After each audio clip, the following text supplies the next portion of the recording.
Hey folks, welcome back to another vlog. This is a bit of a change of pace. I'm doing the Infinity Train pilot, was commissioned by Nick Borovic, who I hope I'm pronouncing that right, first of all, and second of all, Nick's been backing me for a long time. I'm not sure if he's commissioned a video before. If he has, it's not in a long time. So thank you, Nick. And thank you for getting me to watch Infinity Train. I remember people talking about it when it came out back in October, November, somewhere around then. People talking about it, saying it was good. I never got around to watching it. I didn't really know anything about it except Train. But I'm really glad I finally watched it because this was really good. It reminded me of one of my favorite authors, who's somebody I very rarely get to talk about, which is Jorge Luis Borges. One of just the all-time great authors, period, in my opinion. Absolute genius. Master of, like, the short story. Not like microfiction, though some of his are basically microfictions, but like the short story that is 2 or 3 pages long and then you think about it for a week. Just great stuff. And so, like, the concept, what appears to be the concept of the show, reminds me very strongly of his kind of thing. He was very interested in the idea of infinity and the idea of infinite variety in an infinite space, infinite possibility within an infinite space. The 2 works of his this most reminded me of are The Library of Babel, which is a story about this universe that is a library that contains every possible book, every possible combination of characters, a fairly limited set of characters. I think it's 22 letters plus comma, period, and space. But it's a library. Every possible combination of those characters is a book somewhere in that library. Which means the overwhelming majority of them are gibberish. And many of the others might not be, but who knows what language they're in. They might even be in a language, like, they might make perfect sense in a language nobody has ever spoken. But buried in there are books which have a few paragraphs that make sense, or a couple pages that make sense. Somewhere out there might even be an entire book that makes sense. But the overwhelming majority don't. And people spend their lives searching for books that have segments that make sense. People dream of finding the book that describes where to find all the books that make sense. Problem is, how do you tell the difference between the book that does that and the book which appears to, but everything in it is wrong? So on and so forth. Like, Infinite Possibility is at once wonderful, but also contains a lot of chaos in it, and a weird sort of horror. It's like the task of finding the books that make sense is almost Sisyphean. Like, making sense of it is virtually impossible. Another book of his that this really reminded me of story of his, is The Book of Sand, which is a very similar concept. In fact, the Library of Babel, in a footnote, mentions it describes a imaginary book that could take the place of the library in its entirety. And that book is the Book of Sand, which is an infinitely long book of infinitesimally thin pages. And that presents its own problems. The biggest one being the pages are infinitely thin, so it's impossible to turn one page at a time. You have no way of controlling how many pages you turn at a time. So once you leave a page, you are virtually guaranteed to never get back.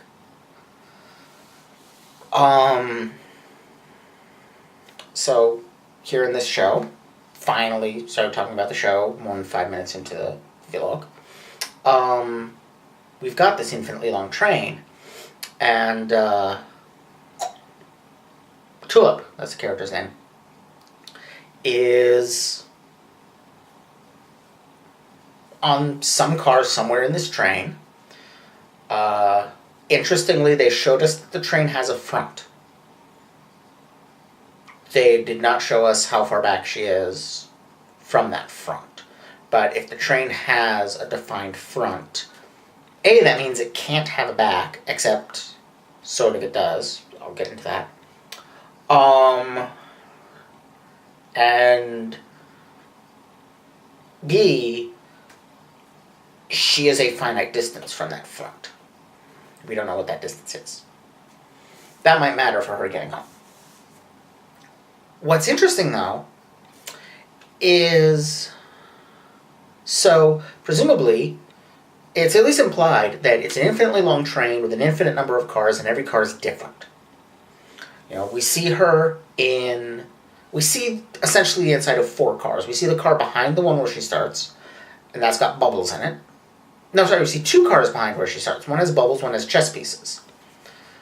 Then we see the car Tulip is in at the beginning of the episode, which is a puzzle, sort of video game-ish. There's a puzzle that has to be solved to open the exit.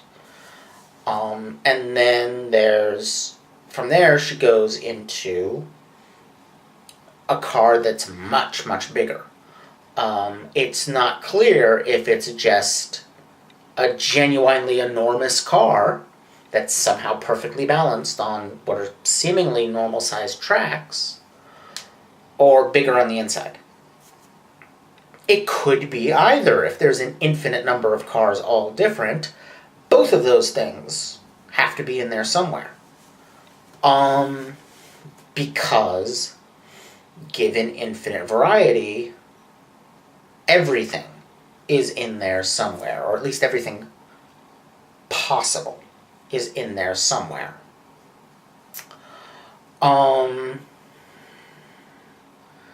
There is probably not a car which is negative 12 feet across, because it's an impossibility. There probably is a car which is exactly like the corgi car in every way, except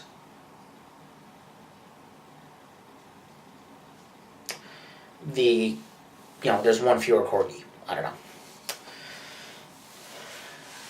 Infinity is weird, and infinity is fun. Well, it can be. It can also be very boring. And in this kind of situation, like, infinite variety is really fun. And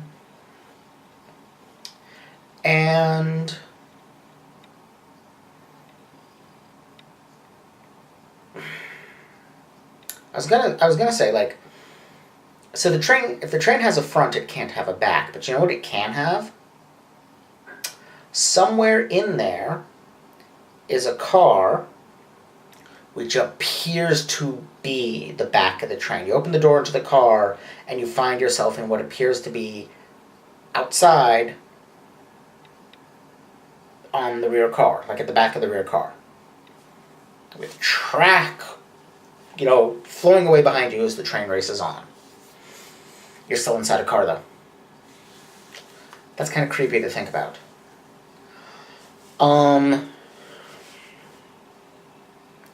She's got the number on her hand. One possibility is that that's the number of cars she is from the front, or the number of cars she is from the way home. Or it could be the number of people she has to save, because it went down by 4 when she saved 4 people from the robot thing. On the other hand, the corgi car is the 4th car we were shown. So it's possible the number only goes down at certain events, but it measures how far she is from the front. Who knows? And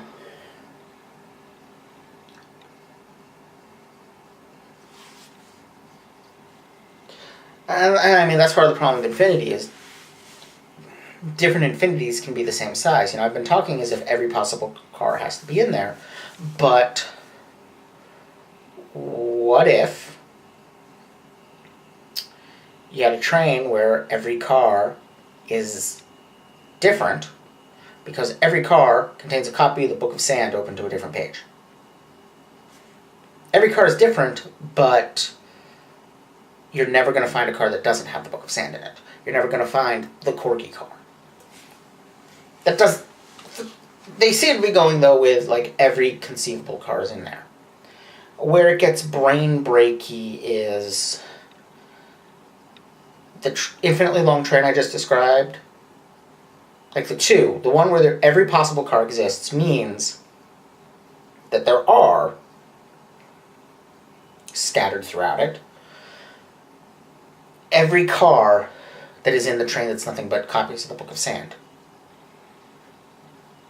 And I'm pretty sure those are both countable infinities, so those 2 trains have the same number of cars.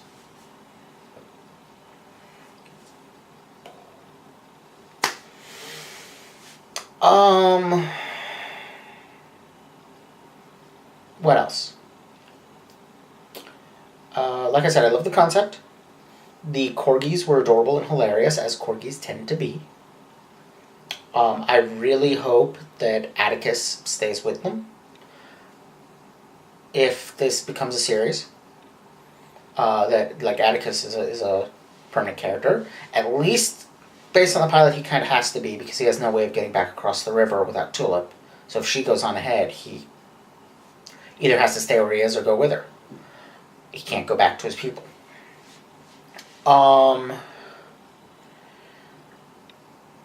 I like Tulip's character. She is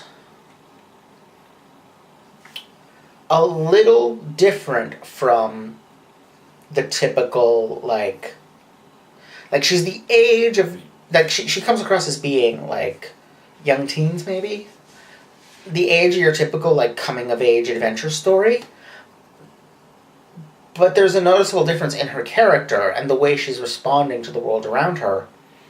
She is, she's become... What she needs is not...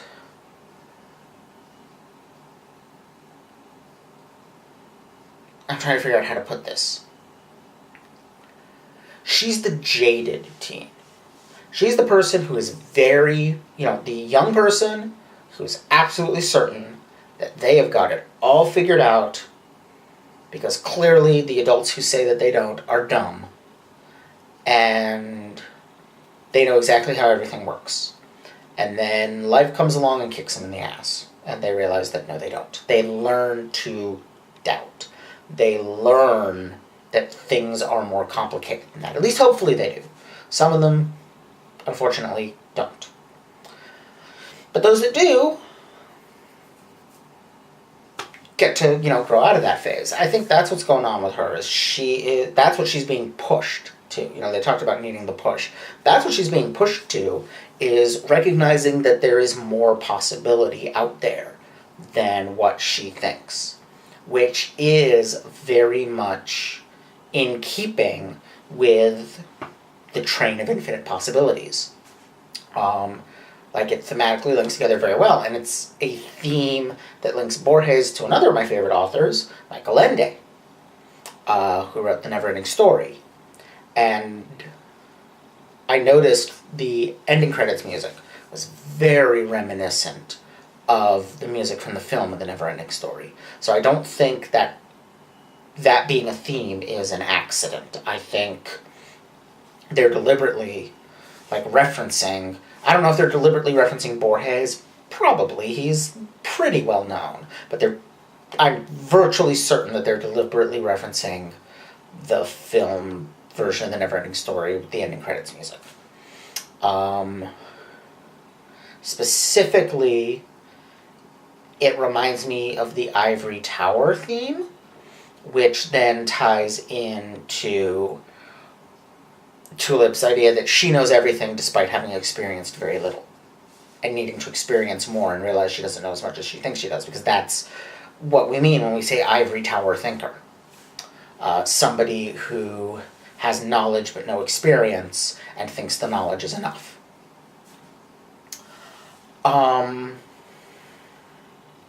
Voice acting was great. Two of the voices sounded really familiar to me. Tulip and the morbid half of 1-1. Both sounded really familiar to me. I thought I knew who the morbid half of 1-1 was. I was immediately on hearing his voice, I was that's Maurice LaMarche. It's not. I looked it up. It's actually the creator of the show, Dennis something, I think, or something Dennis? Something Dennis. But he is doing a spot-on impression of Maurice LaMarche doing an impression. Because he is almost perfectly halfway between Maurice LaMarche's Peter Lorre impression, which was also the voice he used for that one of Mom's sons on Futurama. Halfway between that and his Orson Welles impression, which is the voice he used for the brain on Pinky and the Brain. And it's a perfect voice, because exactly halfway between them turns out to be creepy Alan Rickman. Which, what could be a better voice for a morbid robot than a hybrid of Orson Welles, Alan Rickman, and Peter Lorre. It's just perfect. And the other one was Tulip herself, who just sounded really familiar, and I couldn't place it, so I had to look it up. And she's Tara from Teen Titans. That's the main place I know her from. She was also in Dollhouse, apparently, which is a show I watched, but wasn't that great, so I never rewatched. So I don't know. I saw the name of her character, but I don't remember who that is. So yeah, good voice acting, great concept. I could see this really being a show that goes places. Pun sort of intended.